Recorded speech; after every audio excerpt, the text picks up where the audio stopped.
Are you looking for more advice on your personal life as an entrepreneur? Then today, in this episode, we're going to discuss relationships. This is going to be a very interesting episode of Reality Check. Guys,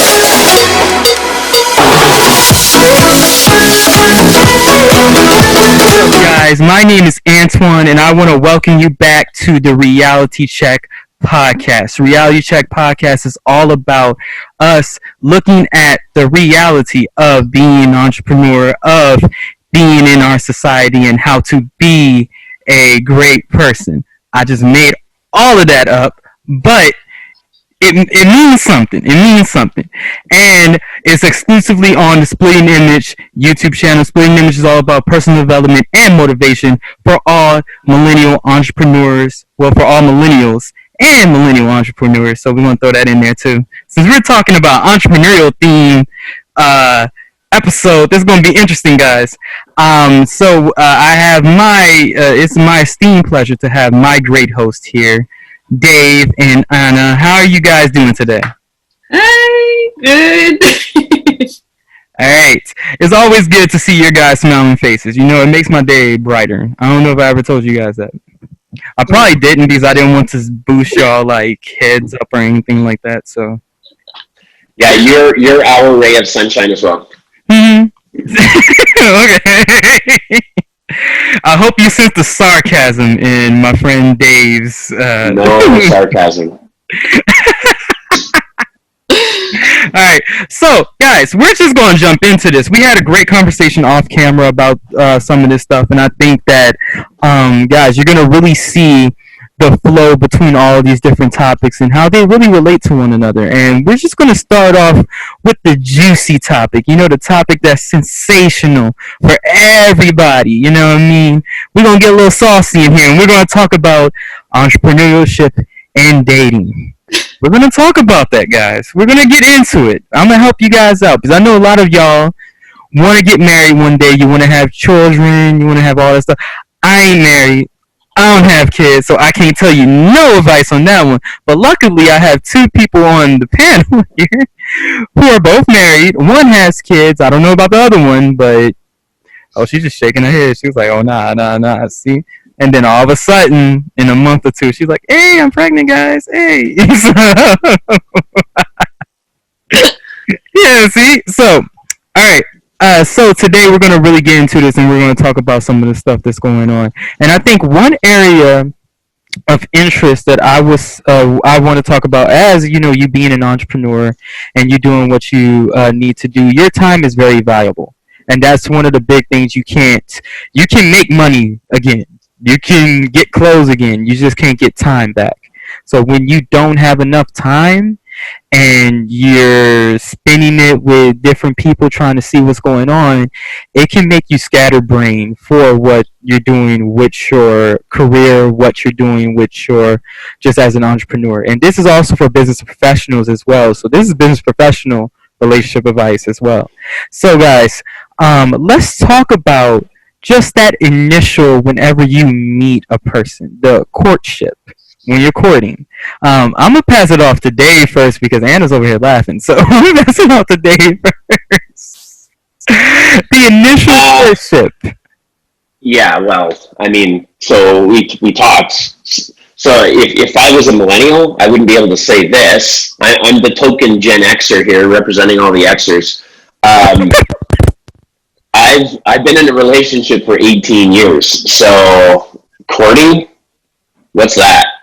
And to be totally fair and honest, the way that my wife, my beautiful, amazing life partner and wife, Amanda, and I met was never intended to be 18 years. It was maybe meant to be 18 minutes, 18 hours. Maybe that would have been it. But there was some sparks in those 18 minutes, and next next thing you know, it's 18 years later.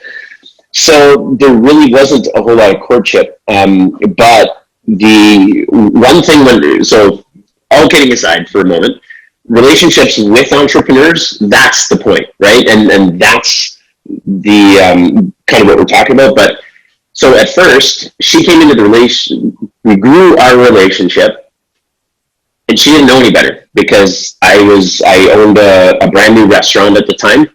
I had just opened my restaurant. I was new to the city, only 6 months in the city, and that's how we started a relationship. So she hasn't known anything different from me, but I'll tell you what, for when you were meeting somebody and trying to date them when you are just starting a business, especially a brick and mortar style business that takes up a ton of your time. And my restaurant at the time, we were open 10 a.m. and we closed at 3 a.m. 5 days a week and 4 a.m. on Fridays and Saturdays, because we had a crazy bar rush for after hours after the bar. People would come in and we'd be lined up from 1 a.m. to 3 a.m. almost every night. People getting their after the bar snacks, right? And so I've had a few after the bar snacks, guys. I've had a few. Yeah. So have I, and I've made a lot. So I had crazy hours during that time. And you're starting a relationship, right? Whether you know you're starting a relationship or not, that's the whole point about courting, is you don't know what the future holds. You don't know who this person is. You don't know what it's going to grow into, or if it's just going to be one night, or if it's going to be a few dates, or if it's going to be, oh, whoops, where did 18 years go, right?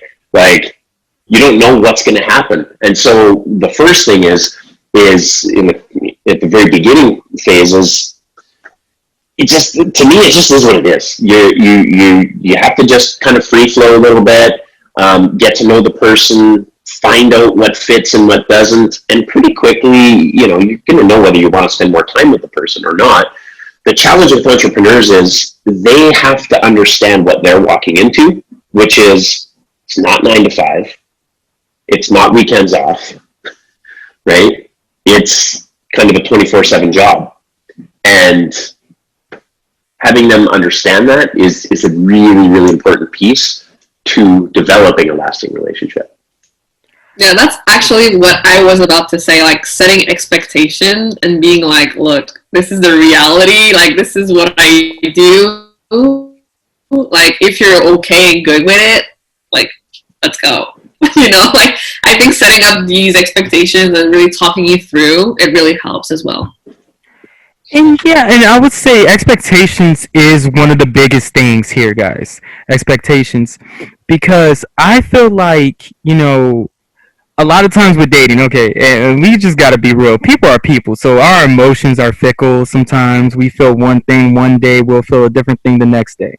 So you have to be having like an understanding, like Dave said, the whole 18 minutes or 18 years, I believe that's a rap song too. I don't know what lyrics it is. 18 years, 18. Oh yeah, that was Kanye West, Gold Digger. Yeah, Gold Digger. 18 years. Wow. And 18 years, and he found out the kid wasn't his. Yep. Look that song up by Kanye West and Jamie Foxx, Gold Digger. 18 years. Yeah. After 18 years, he found out the kid wasn't his. That was they said.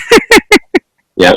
Yeah, I know the song. I just didn't even make the connection. That's awesome. See, so yeah, but just really talking about that, because you might go into something saying, "Hey, I'm just coming in here just to get to know, like I'm just trying to meet someone and get to know each other and see where things go." But then all of a sudden, after that, like first maybe 3 dates, it turns into more than something that was casual at first. Now you're turning into, okay, now you're thinking about them and everything like that, and you're trying to decipher their thought process and what they're doing and everything along that nature. That can be detrimental to someone who's a business professional or entrepreneur. That can be very detrimental, because then all your thoughts and all your mindset is on figuring out what's going on here. You know what I mean? And I think entrepreneurs, they have to take a step back if you're really dating, and this is anybody really. You have to take a step back when you're dating and realize, like, listen, there's no owner manual to how to build a relationship. There's no, you keep ding, ding, ding, ding, ding, ding, ding. Your life goes on still. Your life goes on still. So you have to like take that step back, feel like, okay, I understand this, but until it becomes a bigger issue, that's when I say something about it. You know what I mean? Well, I feel like you're coming from a point, just the way you're talking, you're coming from a point where... You're about to get me. Well, oh, yeah. It. Oh, yeah. I see it. In a good way. Everything's cool. But you're coming at it from the point of view, it feels like to me, where the whole taking a step back and really focusing like, okay, well, is this going to interfere with my business? Is this going to interfere with my entrepreneurial activities, right? And all that does is just show where your current mindset is for what's important to you at this time. And what's important to you at this time is building your business and working on the several projects that you have going on. And so that is your personal focus right now. Is that fair? So yeah. If you're getting into a relationship, then you're kind of a little guarded because you don't necessarily want things to take away from what your focus is, from what your mental capacity is for, because you want to focus on work right now. You want to focus on growing something and building this thing. And you're not, yeah, of course, I'm sure you want to be in relationships or dating or spend some quality time with amazing people, but it's not your focus. Your focus is here. And all that is self-awareness for you, for where your priorities are at. And that's totally perfect. There's nothing wrong with that. In fact, it's awesome when you know that and you're clear on that. This is the warning. You never know when Cupid's arrow is going to shoot you right in the ass and your priorities shift and change very, very quickly. Exactly. Exactly. Because when you meet that person and your brain and your chest is all like, yeah, business. Oh yeah, I'm so motivated and inspired. Yeah, I'm gonna go build this business. And then all of a sudden you get hit in the ass with that Cupid's arrow, and then your heart just starts going fluttering. You got these butterflies and whatever, and all of a sudden your brain's not working anymore, and you're like, uh-oh, my priorities just shifted. Now I really want to spend all my time with this person. Dude, we have no control over this. We really don't. We don't. And I think that's the thing that scares a lot of people whenever they're first getting into a relationship or doing anything and they have their own professional life, is because they say, hey, I got all these goals for myself and everything that I want to do.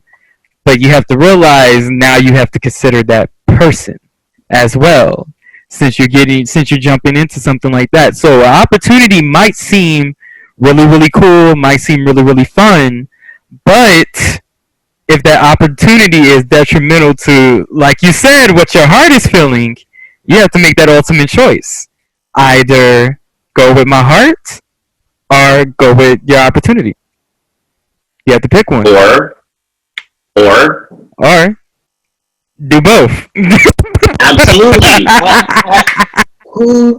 Who says you can't have your cake and eat it too?